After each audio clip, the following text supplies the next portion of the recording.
Hello students, कैसे हो सब लोग। उम्मीद करता हूँ कि आप बहुत अच्छे होंगे और आपकी जो स्टडी है वो ठीक चल रही होगी। तो आज मैं आपको बताने वाला हूँ आपका जो कल होने वाला पेपर है 14 जून 2024 को, उसके लिए कुछ मैंने एक्सपेक्टेड क्वेश्चन रखे हैं। तो उन क्वेश्चनों को आप बेहतर तरीके से जान पाएँ, उनके बारे में थोड़ा बहुत जान पाएँ, ठीक है ना। और किस तरीके से आपको इसमें हेल्प मिलेगी इसके बारे में भी मैं बता दूंगा, ठीक है ना। तो सर्वप्रथम हम स्टार्ट करते हैं पहले प्रश्न से। ये जो प्रश्न पत्र है, ये मैंने पिछले 5 साल का जो प्रश्न पत्र होता है उसका एनालिसिस करके मैंने बनाया है, ठीक है ना। तो इसमें जो क्वेश्चन दिए हुए हैं उन क्वेश्चनों के अलावा मैंने कुछ अतिरिक्त इसमें ऐड किया है, तो उनको मैं आपको क्रम से बताने वाला हूँ। तो सर्वप्रथम मैं आपको कुछ रॉन्ग और राइट ट्रू फॉल्स वाले क्वेश्चन हैं, इनके बारे में बता देता हूँ।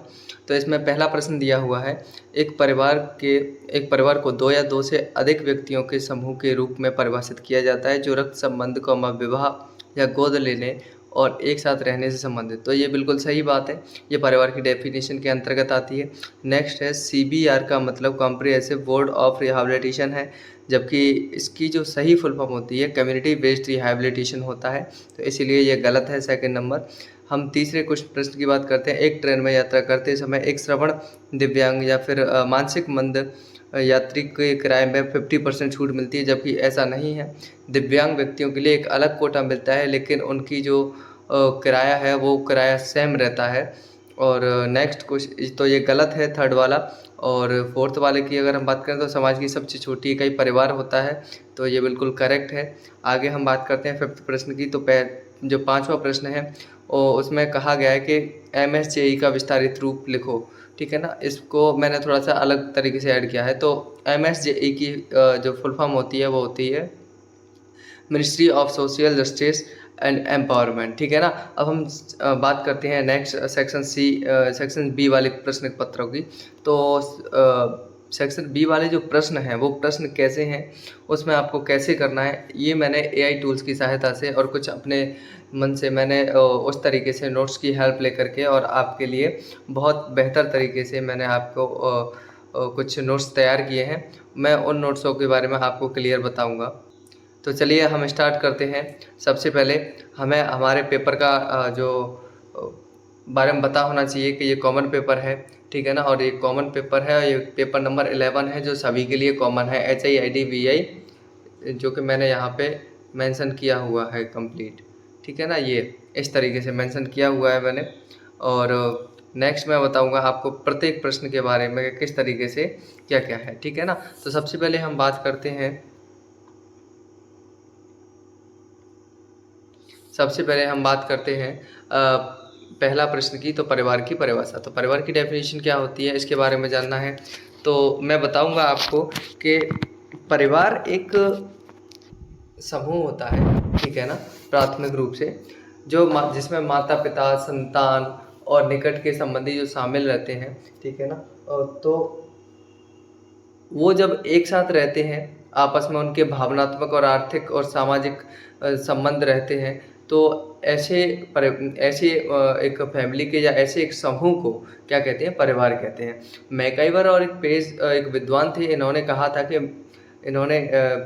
था कि परिवार एक सामाजिक इकाई है।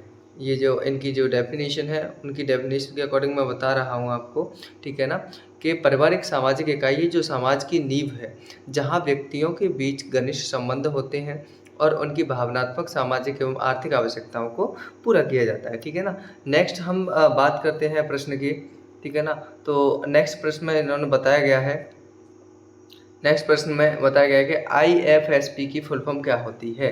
तो IFSP की देखो फुल फॉर्म मैं आपको बताऊं तो इंडिविजुअलाइज्ड फैमिली सर्विस प्लान, जो कि नेक्स्ट जो प्रश्न है उसमें दिया हुआ है कि IFSP की फुल फॉर्म क्या होती है, इसमें क्लियर दिखाया गया है। ये आपकी फुल फॉर्म का प्रश्न है और इसमें आपको बताया गया है कि IFSP होती क्या है। मतलब व्यक्तिगत पारिवारिक सेवा योजना होती है। इसमें विशेष आवश्यकता वाले बच्चों के लिए यह योजना बनाई जाती है जिससे उनकी आवश्यकताओं की पूर्ति हो सके। नेक्स्ट अगले प्रश्न की ओर हम आगे बढ़ते हैं। CBR क्या है? देखो, CBR की फुल फॉर्म होती है कम्युनिटी बेस्ड रिहैबिलिटेशन। हिंदी में अगर हम बात करें तो समुदाय आधारित पुनर्वास होता है। यह एक ऐसी रणनीति होती है जहाँ जो दिव्यांग बच्चों को मतलब एक तरीके से खोज करके और उन्हें वापस समाज के लायक बनाने के लिए, उनको पुनर्वासित करने के लिए, उनके उद्देश्यों की पूर्ति के लिए कार्य करती है, ठीक है ना? उसे CBR कहते हैं, ठीक है? इसके लिए एक टीम गठित की जाती है। उस टीम के द्वारा उनमें से जैसे किसी गाँव में गए, गाँव में जाने के बाद में फिर वहाँ हमने ऐसे बच्चों की छँटनी की और उन बच्चों के लिए फिर कार्य किया, ठीक है ना? जैसे इसमें लिखा गया है कि सामुदायिक आधारित जो पुनर्वास है यह एक रणनीति है जिसका उद्देश्य विशेष व्यक्तियों को उनके समुदाय में सामाजिक और आर्थिक रूप से एकीकृत करना।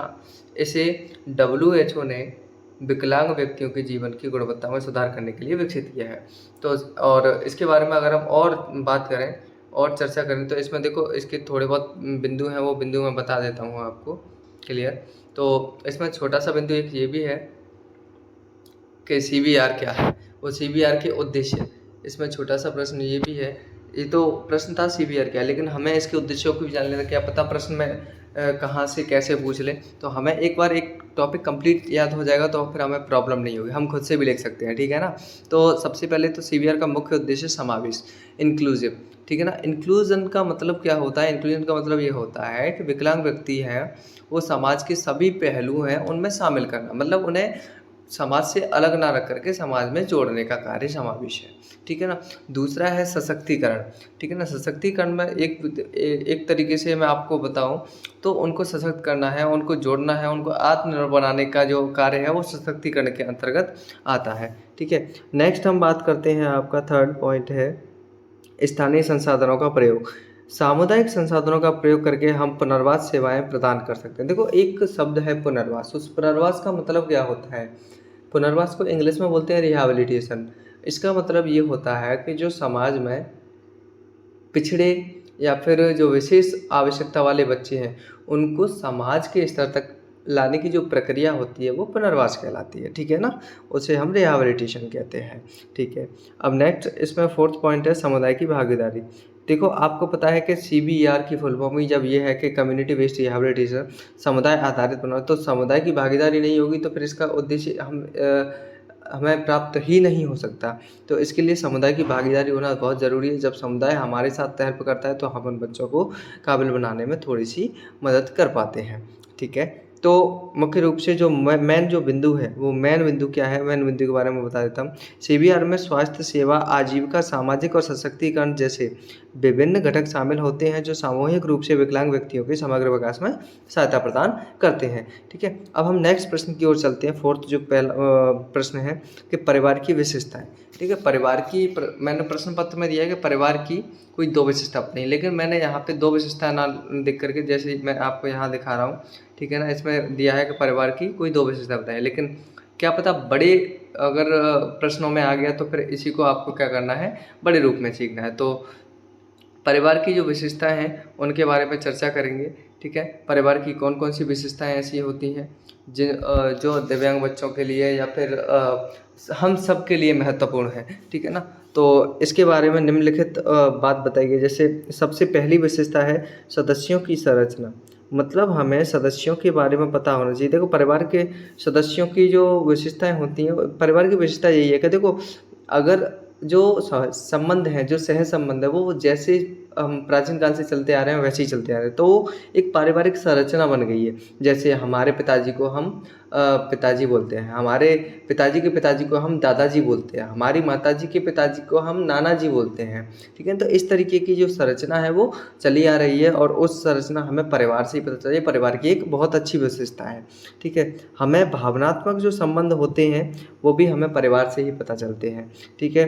परिवार एक सामाजिक इकाई है क्योंकि ये समाज का एक हिस्सा है। जो हमें जो छोटे बच्चे या फिर जैसे ही हम जन्म लेते हैं तो जन्म के बाद में समाज से जोड़ने का जो कार्य करता है वो परिवार करता है। परिवार ही हमें आर्थिक सहयोग प्रदान करता है, परिवार ही हमें संसाधन उपलब्ध करवाता है। परिवार ही हमें हमें हमारी ज़िम्मेदारी और भूमिकाओं के बारे में बताता है कि हम क्या करें, क्या ना करें। आपकी ये ज़िम्मेदारी है, ये नहीं है, ठीक है? परिवार ही हमें संस्कृति और परंपराओं के बारे में बताता है, ये भी इसकी विशेषता है, ठीक है? समाजीकरण की प्रक्रिया के बारे में भी परिवार बताता है कि आप यदि उनके साथ अच्छा व्यवहार करोगे तो वो भी आपके साथ अच्छा व्यवहार करेंगे। इस तरीके की बातें भी कौन? परिवार बताता है। सुरक्षा और संरक्षण भी हमें परिवार सिखाता है, ये भी एक इसकी मुख्य विशेषता है। सुरक्षा करना कि पहले तो गलती करो मत, और गलती करो, ठीक है ना? गलती अगर नहीं हो तो फिर किसी को छोड़ना भी नहीं। तो इस तरीके की बात होती है। बाकी अपनी सुरक्षा करने के लिए परिवार हमेशा हमें सजग करता है, ठीक है? नेक्स्ट बात है कि संवाद और संपर्क। देखो, हमें छोटे बच्चों से किस तरीके से संवाद करना है, किस तरीके की बातचीत करनी है, किस तरीके से संपर्क बना के रखना है। इसी तरीके से कि बड़े बच्चों से भी किस तरीके से, या बड़े व्यक्तियों से हमें किस तरीके से संपर्क बना के रखने हैं, ठीक है ना? और ये नैतिकता का गुण है, वो भी परिवार हमें सिखाता है। चलिए, अब हम बात करते हैं नेक्स्ट प्रश्न की ओर। नेक्स्ट प्रश्न है, समुदाय किसे कहते हैं?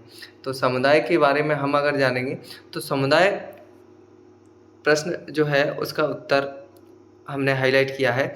समुदाय उन लोगों का समूह को कहते हैं जो किसी विशेष भौगोलिक क्षेत्र, सांस्कृतिक पृष्ठभूमि, रुचियों या समान लक्ष्यों और उद्देश्यों के आधार पर एक दूसरे से जुड़े होते हैं।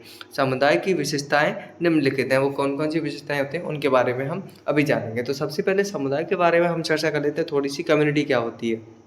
जैसे मान के चलो, आपका एक क्षेत्र है, ठीक है ना? उस क्षेत्र में एक लैंग्वेज बोली जाती है, तो उस क्षेत्र के लैंग्वेज, पहनावा, बोलचाल, जो बोली होती है, ठीक है, भाषा का छोटा रूप बोली होती है, वो एक विशेष क्षेत्र में बोली जाती है। तो वो एक क्या हो गया? एक कम्युनिटी हो गई। जैसे मान के चलो, सिटियों में क्या होता है, कॉलोनियाँ बनी होती हैं, तो कॉलोनियों को ही कम्युनिटी बोल देते, समुदाय बोल देते हैं कि ये इस कॉलोनी, ये इस कॉलोनी के लोग हैं, ठीक है ना? जैसे हमारे जो ग्रामीण क्षेत्र है वहाँ बोलते हैं कि ये इस गांव के लोग हैं, क्योंकि वहाँ की कम्युनिटी एक है, ठीक है ना? ये इस जाति के लोग हैं, ये इस धर्म के लोग हैं।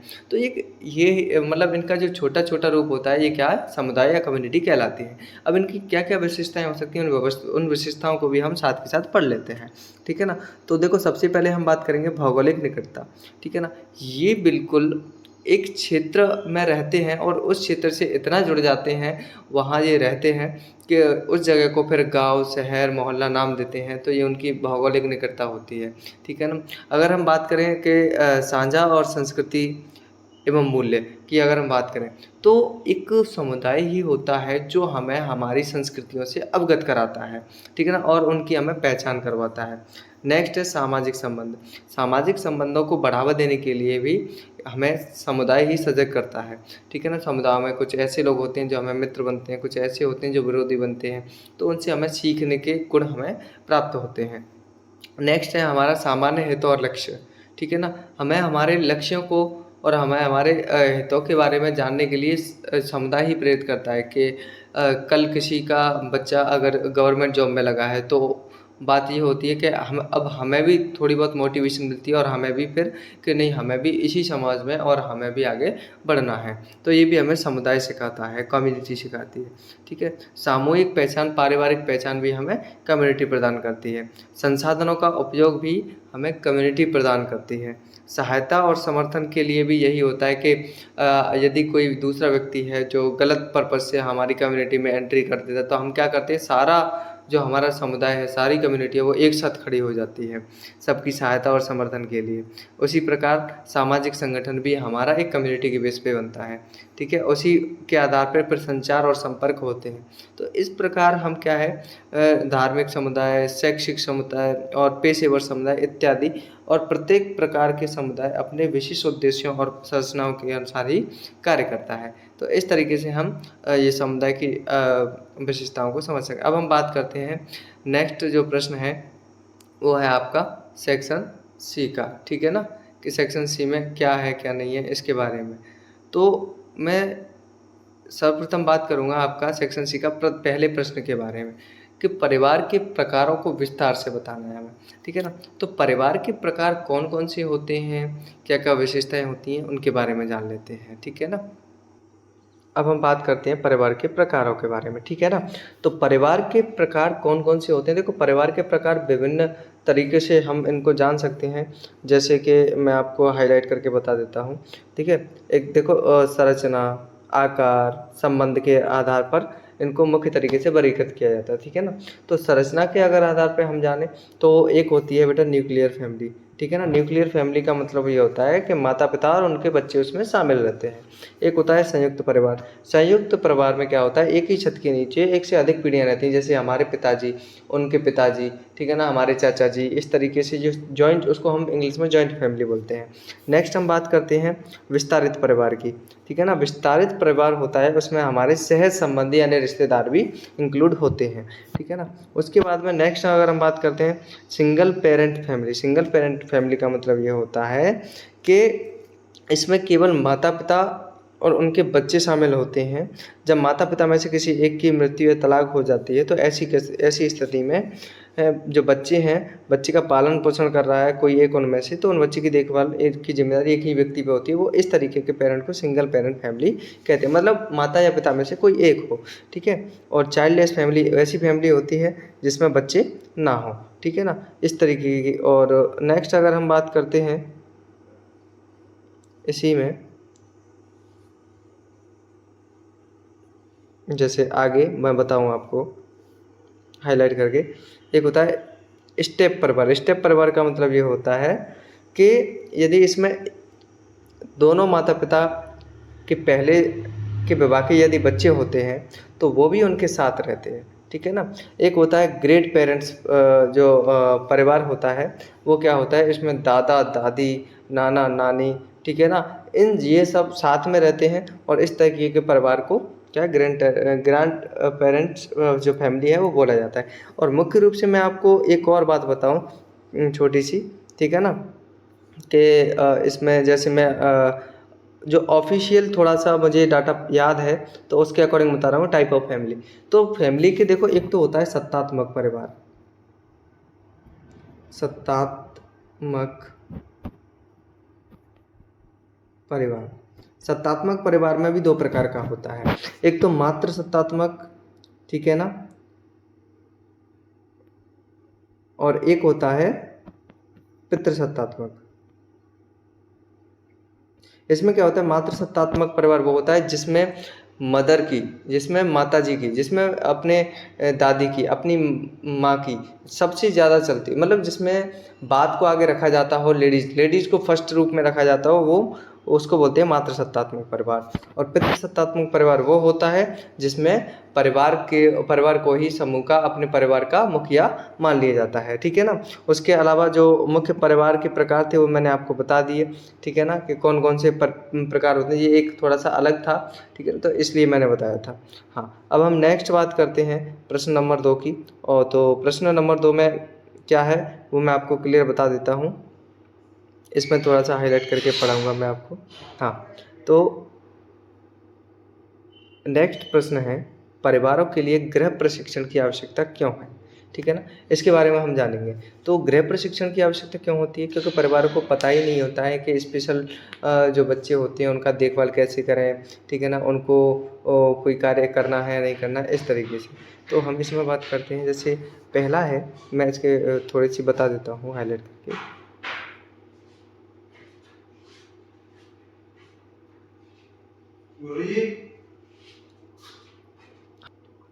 चलिए आगे बढ़ते हैं। परिवारों के लिए गृह प्रशिक्षण की आवश्यकता के कई कारणों से होते हैं जो व्यक्तिगत, सामाजिक और सांस्कृतिक स्तरों पर महत्वपूर्ण होते हैं। इसके मुख्य कारण का विवरण निम्न है, वो मैं आपको बताऊंगा, ठीक है ना। सबसे पहला है मूल्यों और नैतिकताओं का विकास। आपको पता है कि परिवार एक बहुत बड़ी जिम्मेदारी होती है, एक बहुत बड़ा समूह होता है, एक बहुत बड़ा एक तरीके से समुदाय होता है, और परिवार में रहकर ही हम सब कुछ सीख पाते हैं, ठीक है ना।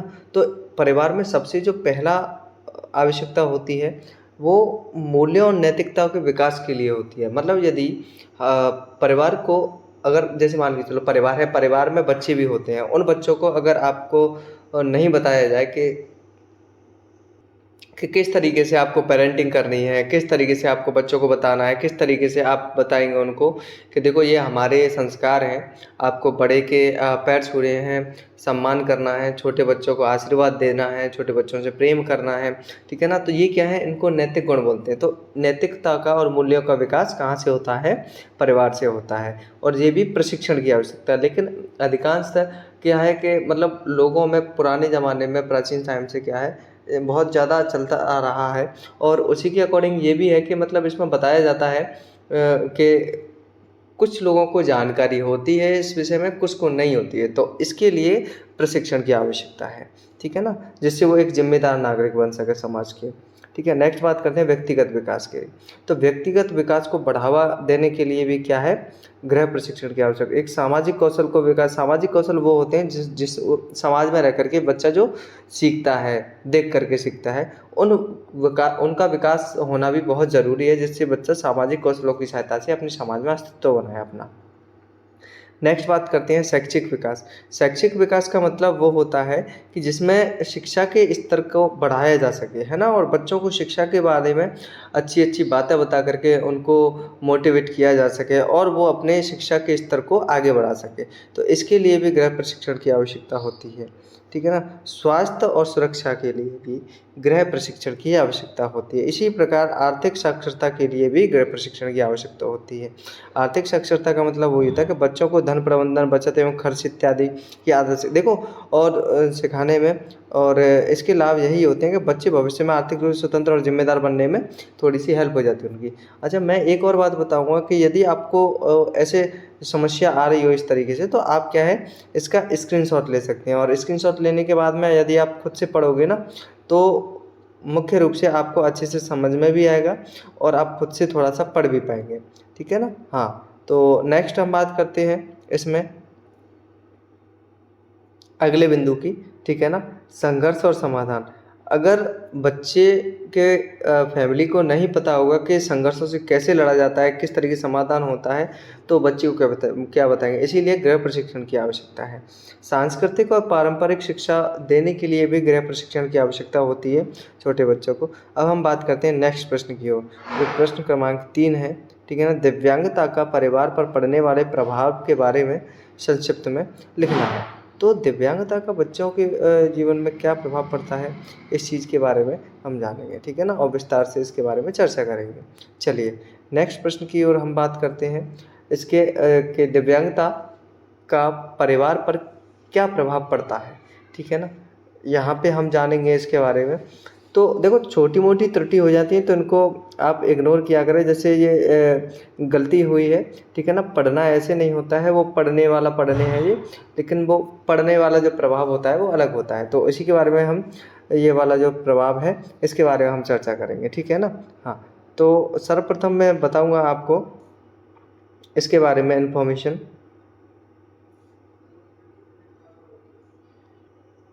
हुँ। कि सबसे ज़्यादा तो दिव्यांगता का परिवार पर बहुत गहरा और बहुत अलग-अलग अन्य-अन्य तरीकों से प्रभाव पड़ता है, ठीक है ना? इसमें कौन-कौन से प्रभाव मुख्य हैं, उनके नाम मैं बता देता हूँ आपको, उनके बारे में तो। देखो, एक तो सबसे पहला जो प्रभाव पड़ता है, वो पड़ता है भावनात्मक। आपको पता है कि यदि किसी दिव्यांग बच्चे ने घर में जन्म ले लिया या फिर उसके परिवार में होता है, तो उस बच्चे के प्रति घरवालों की जो सदस्यों की चिंता होती है, तनाव होता है, वो बढ़ जाता है, ठीक है ना? भावनात्मक संघर्ष उस बच्चे का खुद का बढ़ जाता है, ठीक है ना? उनकी देखभाल के लिए निरंतर लोगों की आवश्यकता होती है, ये सबसे बड़ी कंडीशन हो जाती है। एक आर्थिक प्रभाव भी पड़ता है उसका, मतलब जैसे उसका इलाज करवाना है, तो कहीं गरीब फैमिली में यदि ऐसे बच्चे पैदा हो जाते हैं, तो फिर उसमें क्या होता है, उसमें वो उनका ठीक से इलाज भी नहीं करवा पाते हैं, ठीक है ना? कभी-कभी ऐसा होता है कि उसकी देख-रेख में किसी एक को कर रहने के चक्कर में अपनी नौकरी भी छोड़नी पड़ती है, ठीक है ना? एक पड़ता है सामाजिक प्रभाव। आपको पता है कि समाज किस तरीके से हीनता की भावना से उन बच्चों को देखता है, तो उनके बच्चों को किस कंडीशन से और किस कंडीशन से जूझना पड़ता होगा, ठीक है ना? समय और ऊर्जा बहुत ज़्यादा खर्च होती है दिव्यांग बच्चों के प्रति। शैक्षिक प्रभाव भी पड़ता है, ऐसे बच्चों को पढ़ने में भी समस्या आती है। पारिवारिक संबंध भी लोग वाग क्या है, उन बच्चों को देखकर ही थोड़ा-सा इग्नोर करते हैं और वो समाज से हटने का प्रयास करते हैं। अनुकूलन और सहनशीलता की भी समस्या आती है कि किस तरीके से उन बच्चों के बारे में अगर कोई गलत बोलता है तो हम इसे एक बार सहन करते हैं, 2 बार सहन करते हैं, एट लास्ट में फिर क्या होता है कि वो सहन शक्ति होती है वो थोड़ा-सा कम हो जाती है। तो इससे फिर हमें आत्महीनता की जो भावना होती है वो पैदा हो जाती है। तो इस तरीके से और बहुत ज़्यादा हमें संघर्ष करने का जो है सामना करना पड़ता है। इसी के अकॉर्डिंग इसमें क्लियर बताया भी गया है कि दिव्यांगता परिवार के लिए एक चुनौतीपूर्ण हो सकती है, लेकिन उचित समर्थन और संसाधनों से परिवार इस स्थिति का सामना कर सकता है और सामंजस्यपूर्ण जीवन जी सकता है। चलिए अब हम नेक्स्ट प्रश्न की बात करते हैं जो कि इम्पोर्टेंट है बहुत ज़्यादा, ठीक है ना। और इस प्रश्न के बारे में मैं आपको बताऊं तो प्रश्न नंबर 4 है ये सेक्शन सी का, और इसमें बताया गया है कि आवास और पुनर्वास में अंतर स्पष्ट करना है, ठीक है ना। आवास एक तरीके से मैं बताऊं एक स्थिर स्थिति होती है, एक रहने का एक स्थायी स्थान होता है, जबकि पुनर्वास होता है ना, पुनर्वास में स्थायी नहीं होता। पुनर्वास एक ऐसी व्यवस्था होती है जिसमें बच्चे की आवश्यकता को ध्यान में रख करके और उसे थोड़ा सा समाज में ढाला जाए। जैसे कि इसमें बताया गया है कि आवास हाउसिंग और पुनर्वास रिहैबिलिटेशन दोनों शब्द आमतौर पर सहायता और सुविधा प्रदान करने से संबंधित है, लेकिन इनके उद्देश्य और प्रतिक्रिया या फिर प्रक्रियाओं में महत्वपूर्ण अंतर होता है। जैसे हम आवास की बात करें तो आवास की इन्होंने परिभाषा बताई है कि आवास एक्चुअल में होता क्या है, ठीक है ना। तो आवास का तात्पर्य व्यक्ति या परिवार को रहने के लिए सुरक्षित, स्थिर, आरामदायक स्थान प्रदान करने से है। मतलब एक स्थान है जहाँ पे वो रहते हैं, वो आवास कहलाता है। इसका उद्देश्य क्या होता है कि हमारी सुरक्षा हो सके, हमें भोजन पानी सारी सुविधाएं एक ही जगह पे मिल सकें, ठीक है ना। और इसमें हमारे पास जो होता है वो घर होता है, अपार्टमेंट होते हैं, अन्य प्रकार की रहने की व्यवस्थाएं होती हैं, ठीक है ना। तो इस तरीके से अब हम बात करते हैं नेक्स्ट, ठीक है ना, कि इसके एग्जाम्पल आवास के एग्जाम्पल हो सकते हैं सरकारी या खुद का घर हो, ठीक है ना, या फिर आवासीय योजना में बनाए गए घर होते हैं, किराए के मकान होते हैं। तो इस तरीके से अब हम बात करते हैं नेक्स्ट इसमें पुनर्वास की, ठीक है ना।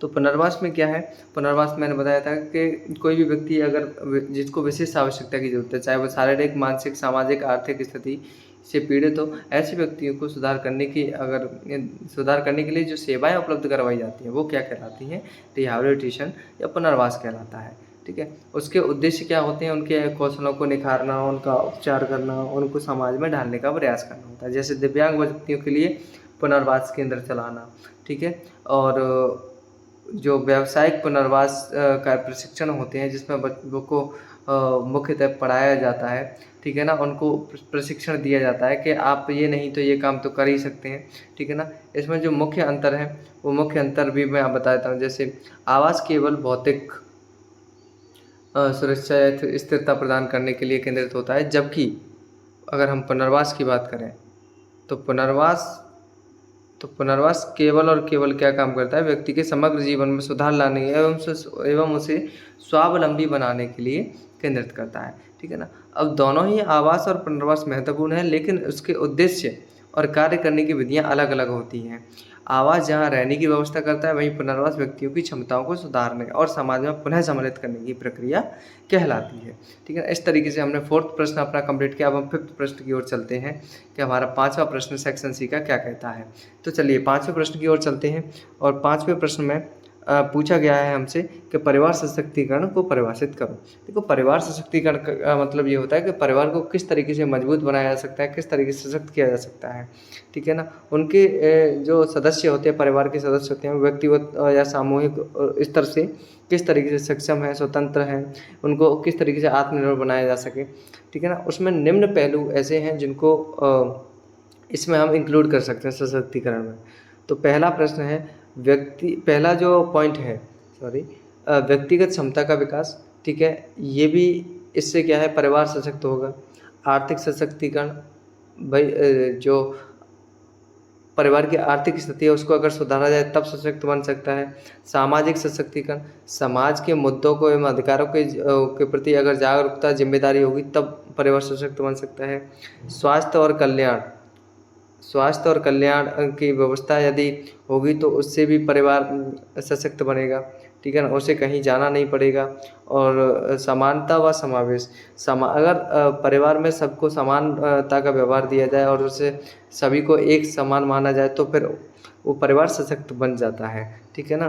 सामुदायिक भागीदारी अगर सब मिलकर के कार्य करते हैं तब भी क्या है, परिवार में सशक्तिकरण की भावना आ जाती है। शिक्षा में जागरूकता अगर होगी तो परिवार में बहुत ज़्यादा जागरूकता आएगी और जागरूकता से क्या है, परिवार सशक्त बनेगा, ठीक है ना। नेक्स्ट हम बात करते हैं कि परिवार का सशक्तिकरण में जो उसका मुख्य टारगेट है, मुख्य लक्ष्य है, वो क्या है कि सबसे पहली तो परिवारों को उनके जीवन के विभिन्न पहलुओं को स्वतंत्र और आत्मनिर्भर बनाना है ताकि वे अपने स्वयं के विकास और कल्याण के लिए सशक्त रूप से निर्णय ले सकें।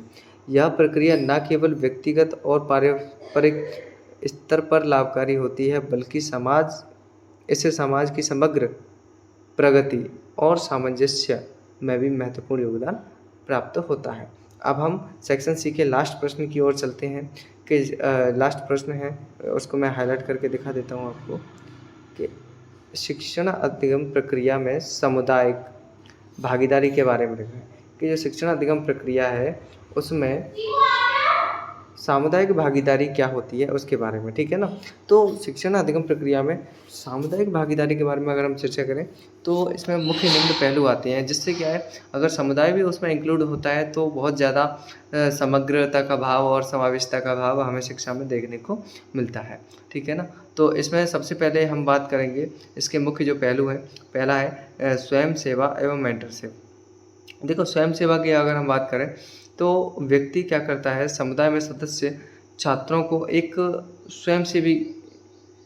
स्वयं को अगर सेवा करने के योग्य बनाता है तो वह व्यक्ति क्या करता है, स्वयं पहले सबकी हेल्प करता है। हेल्प करने के बाद में उस व्यक्ति को अतिरिक्त समर्थन मिलता है और वह वास्तविक जीवन में उसे अनुभव मिलते जाते हैं और उन अनुभवों के आधार पर बहुत आगे बढ़ जाता है।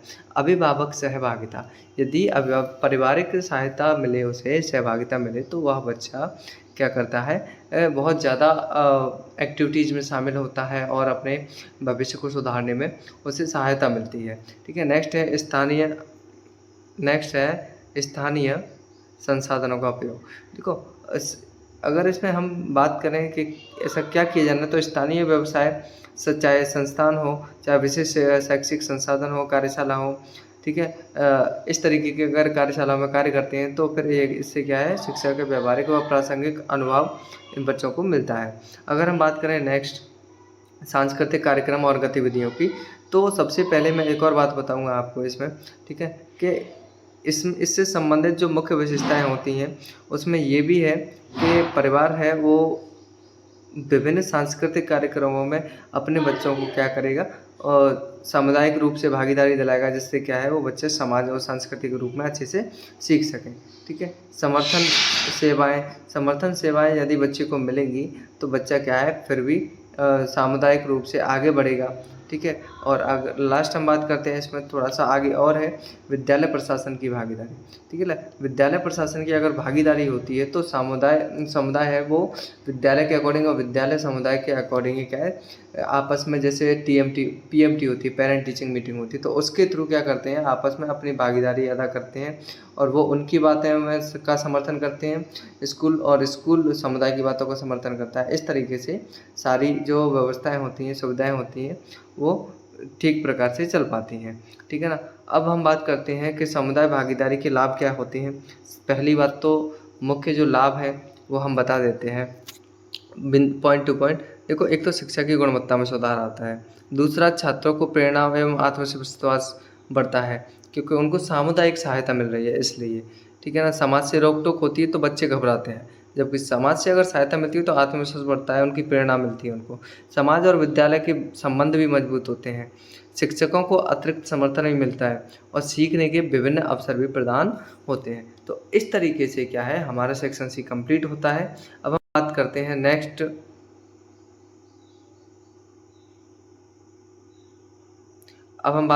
इसमें नेक्स्ट जो प्रश्न है सेक्शन डी का मैं बताऊँगा आपको, ठीक है ना। सेक्शन डी में क्या होता है, तो सेक्शन डी की यदि हम बात करें, तो सेक्शन डी में मैंने 2 प्रश्न रखे हैं। 2 प्रश्न बहुत अच्छे हैं, आने लायक हैं पेपर में, ठीक है ना। आप इनको कन्फर्म याद करके जाइए, ठीक है। तो सेक्शन डी का पहला जो प्रश्न है उसके बारे में मैं बता देता हूँ कि दिव्यांगता का प्रभाव पर क्या प्रभाव पड़ता है। ये प्रश्न हमने पहले भी देखा है, ठीक है ना, कि भावनात्मक प्रभाव, आर्थिक प्रभाव, सामाजिक प्रभाव, समय और ऊर्जा में अधिक खर्च होता है, ये प्रभाव होते हैं। अब इसका जो नेक्स्ट पार्ट है, पारिवारिक सशक्तिकरण के घटकों और रणनीतियों पर चर्चा करनी है। तो देखो, पहली बात तो दिव्यांगता का परिवार पर क्या प्रभाव पड़ता है। भावनात्मक प्रभाव मैंने जो बताया था आपको, ठीक है ना। आर्थिक प्रभाव, सामाजिक प्रभाव और समय व ऊर्जा प्रभाव, इनका स्क्रीनशॉट ले लेना और आप खुद से भी पढ़ सकते हैं, ठीक है ना।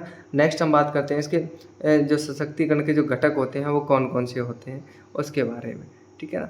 तो इसमें मैं हाईलाइट करके आपको बताऊँगा सशक्तिकरण के घटकों के बारे में। देखो, शिक्षा और जागरूकता, ये इसका सशक्त बनाने का जो माध्यम है वो शिक्षा और जागरूकता है। दिव्यांगता के क्षेत्र में अगर बच्चों को प्रॉब्लम होती है या फिर परिवार को, तो इसके लिए शिक्षा और जागरूकता लाना बहुत ज़रूरी है, जिससे सब लोग जान पाएँ कि दिव्यांग बच्चों के लिए भी शिक्षा का माहौल है और ये बच्चे भी बहुत कुछ कर रहे हैं।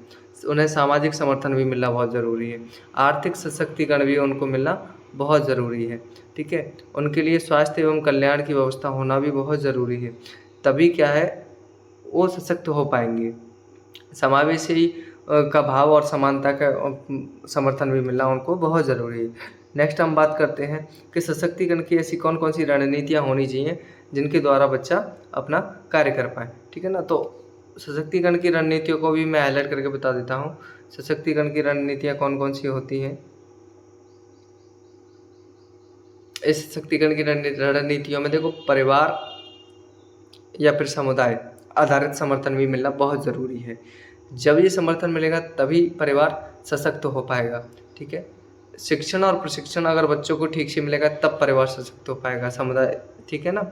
अगर हम बात करें तकनीकी सहायता और उपकरणों की, अगर समय पर सही तरीके से प्रयोग में लाए जाए तब भी सशक्तिकरण का जो है माहौल बढ़ता है, ठीक है। नीति और वकालत का मतलब ये है कि आप अगर उन्हें माहौल दोगे तो वो उसी माहौल में डल करके खुद सशक्त बन पाएंगे और खुद से अपने फैसले ले पाएंगे। पारिवारिक परिवार केंद्रित दृष्टिकोण का मतलब यही होता है कि परिवार को ध्यान में रखते हुए अगर उनकी व्यवस्था अच्छे से की जाए, उन बच्चों को वो सुधार किया जाए, उन बच्चों को प्रेरणा दी जाए, तो वो बच्चे बहुत आगे निकल सकते हैं और परिवार सशक्त बन सकता है बहुत अच्छे तरीके से, ठीक है ना। नेक्स्ट प्रश्न की ओर चलते हैं। हमारा जो लास्ट प्रश्न है इस यूनिट का कंप्लीट, तो उस प्रश्न की ओर चलते हैं और उस प्रश्न में हम जानते हैं कि किस तरीके से ये प्रश्न आपको महत्वपूर्ण है आप लोगों के लिए। ये प्रश्न आ सकता है आपका 8-9 नंबर में, ठीक है ना। 7 से 8 नंबर का जो प्रश्न आता है, परीक्षा का पैटर्न वही रहेगा, पहले वाला चेंज नहीं होगा, ध्यान रखना। जो आप पिछले दिनों देते आ रहे हैं, ठीक है, आपने जो 4 पेपर दिए हैं उसी के अकॉर्डिंग परीक्षा का पैटर्न होने वाला। तो प्रश्न पढ़ता हूँ मैं। समुदाय आधारित पुनर्वास, इट मीन्स CBR। CBR क्या है ये हमने पढ़ लिया, इसका महत्व और इसे समाज में कैसे संभव किया जा सकता है, ठीक है ना। तो इसको हम जानेंगे कि क्या है, इसका जो मेन रोल है वो हम जानेंगे इसमें। तो सबसे पहले हम बात करते हैं कि इसका महत्व क्या है। समुदाय, आप CBR का मतलब तो समझ गए, पहले मैंने प्रश्न बताया था, एक बार फिर बता देता हूँ कि सामाजिक या समुदाय आधारित पुनर्वास ऐसी व्यवस्था होती है जिसमें हम एक समूह बनाते हैं। समूह के द्वारा हम किसी गांव में, किसी शहर में जाते हैं, जहां से हम उन विशेष आवश्यकता वाले बच्चों की छटनी करते हैं और उन आवश्यकता वाले बच्चों की आवश्यकताओं की पूर्ति करने के बाद में उन्हें समाज में डालने का प्रयास करते हैं। ऐसी स्थिति को क्या बोलते हैं, CBR बोला जाता है। इसके महत्व क्या है, इसके महत्व मैं बता देता हूँ। संबंध और समर्थन, अगर ऐसा रहेगा तो उन बच्चों को भी समाज में संबंध बने रहेंगे और उन्हें समर्थन मिलेगा, ठीक है। सामूहिक भागीदारी उन्हें मिलेगी, ठीक है ना। स्थानीय अर्थव्यवस्था का समर्थन भी उन्हें मिलेगा। संसाधन में उनको इंक्लूड किया जाएगा, ठीक है ना। और सामुदायिक आधार जो CBR है, CBR को समझने के लिए, ठीक है ना, या फिर CBR को समाज में लागू करने के लिए क्या क्या किया जाना चाहिए। तो सबसे पहले तो समुदाय की आवश्यकताओं को ध्यान में रखना चाहिए, ठीक है ना? अगर हम उसकी आवश्यकता को ध्यान में नहीं रखेंगे तो समाज उसे कैसे एक्सेप्ट करेगा? नहीं कर पाएगा, ठीक है? और जो एनजीओ होते हैं सरकारी और गैर सरकारी, उनको ग्रामीण या समुदाय के द्वारा सीबीआर के द्वारा उन्हें विशेष आवश्यकता वाले क्षेत्रों पर ऐसे बच्चे जहाँ विशेष आवश्यकता वाले बच्चे हैं अधिकांश, वहाँ पहुँचाया जाए उनको, ठीक है? नेक्स्ट है विविधता का मापन। हमें ये पता होना चाहिए कि ये बच्चे दिव्यांग हैं तो इसमें दिव्यांगता का परसेंटेज क्या है, तो उसके मापने की व्यवस्था भी अगर हो तो उसे पता चलेगा, ठीक है? एक सबसे जो अहम बात है ना वो जागरूकता है। अगर हम जागरूक करेंगे लोगों को तो ये समाज में भी इसको पॉसिबिलिटी के रूप में लाया जा सकता है। संगठित समुदाय बैठकें, यदि समय समय पर इन दिव्यांग बच्चों को लेकर भी अगर बैठकें की जाएँ तो भी क्या है, इनका जो परिवार है, इन बच्चों का जो संबंध है वो संबंध भी बना रहेगा और इससे ये इन बच्चों का विकास होगा और विकास के साथ-साथ में ये बच्चे भी अपने आगे बढ़ सकेंगे, ठीक है ना? तो इसी के साथ में मैं आपसे कहूँगा कि आज का मेरा लेक्चर यहीं समाप्त होता है। आपको यदि किसी भी प्रकार की कोई भी समस्या है तो आप मुझे कमेंट में लिखें, ठीक है ना? मुझे जैसे ही वक्त मिलता है मैं आपके लिए वीडियो बनाता हूँ और आपके लिए वर्क करता हूँ, ठीक है ना? यदि आपको वीडियो अच्छी लगी हो तो इसे लाइक, शेयर और सब्सक्राइब करें और अधिक से अधिक शेयर करें, जिससे ये जानकारी है, ये जो पेपर का सॉल्यूशन है वो बहुत सारे बच्चों तक पहुँच पाए और बच्चों को थोड़ी बहुत हेल्प मिल पाए इससे, थोड़ी ही, ठीक है ना? कल के पेपर में आने वाले में बहुत ज़्यादा हेल्प मिलेगी इस पेपर से और इसके लिए इसको लंबे टाइम तक बने रहने के लिए और आपने लास्ट तक देखा इसके लिए बहुत-बहुत शुक्रिया, धन्यवाद।